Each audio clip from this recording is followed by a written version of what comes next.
deeqdan qalabka caafimaadka ee maanta la soo gaarsiiyay wasaaradda caafimaadka maamul goboleedka Jubbaland oo ka timid jaaliyadda Soomaaliyeed ee ku nool dalka Australia isuguna jirtay sariiraha jiifka ee loogu talagalay isbitaaladka kuraas iyo qaybaha kala duwan ee qalabka caafimaadka oo gaarayso hal konteenar ayaa waxa wasaaradda caafimaadka maamul goboleedka Jubbaland ku wareejiyay Maxamed Maxamuud Xiire oo ay jaaliyadda u soo wakiilatay inuu guddoonsiyo maamulka Jubbaland. halkan maanta waxaan isugu nimid container sariiro iyo furaashyo iyo wheelchair ay ku jiraan hal container oo noo soo direen community-ga Australia ee Soomaaliya oo u soo direen Jubbaland ayaa waxaan ku wareejinaynaa wasiirka caafimaadka ee Jubbaland aano ka wakiila inaan ugu wareejiyo wasaaradda caafimaadka wakiilna ka waxaan ku wareejinayaa wasiirka caafimaadka Ali Xaaji iga guddoon wasiir alaabta containerka wasiirka wasaaradda caafimaadka maamul goboleedka Jubbaland Ali Xaaji Nuur Cali ayaa u mahadceliyay dadkii soo dhiibay deeqdan qalabka caafimaadka ee la soo gaarsiiyay wasaaradda caafimaadka maamul goboleedka Jubbaland waxaana uu isla deeqdaasi wasiirka ku wareejiyay waaxda caafimaadka madaxtooyada maamulka Jubbaland oo wakiil ka ahaa Mukhtaar Macruuf. waxaan u mahadcelinayaa marka hore wakiilka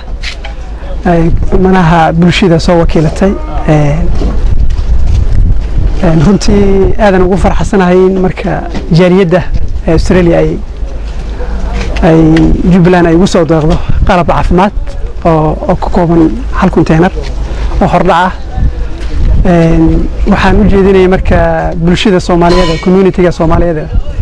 reer Australia ay dadaalka ay muujiyeen iyo sida ay maamulka u istaageen ayaan ugu mahadcelinaynaa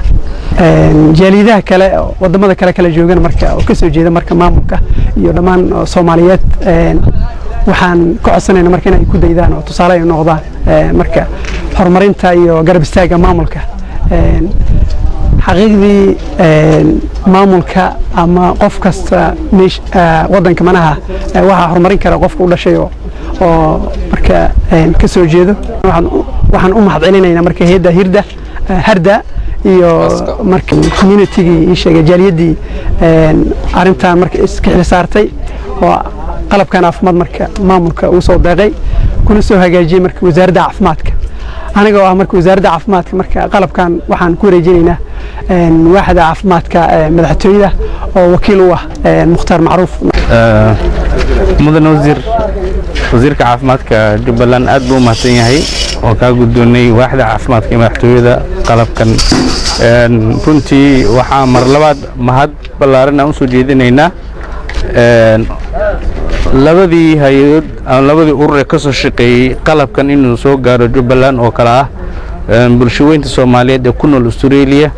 iyo ururka samafalka ee loo yaqaan Harda sidoo kale isbitaalkii asagana ku deeqay sariiraha iyo kuraasta asagana waan u mahadcelinaynaa inta kadib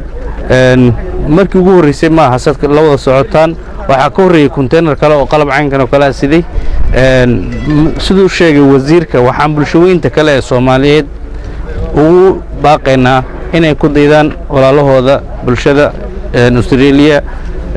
say u qabtireen baahida caafimaad ee ka jirta Jubbaland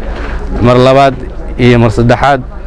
qalabkan waa qalab wax ku oola way ku mahadsan yihiin cid alaali cidii dadaal u gashay inay soo gaarsiiso Jubbaland aad bay u mahadsan yihiin mudan wasiir waa mahadsantahay waan ka guddoomay. si kastaba ha ahaatee deeqdan qalabka caafimaadka ee maanta la soo gaarsiiyay wasaaradda caafimaadka maamul goboleedka Jubbaland ayaa waxay wax badan ka tari doontaa baahida loo qabo dhinaca qalabka caafimaadka ee ka jirto magaalada Kismaayo iyo guud ahaanba deegaanada maamul goboleedka Jubbaland. Maxamed Qaasim Cali Waxar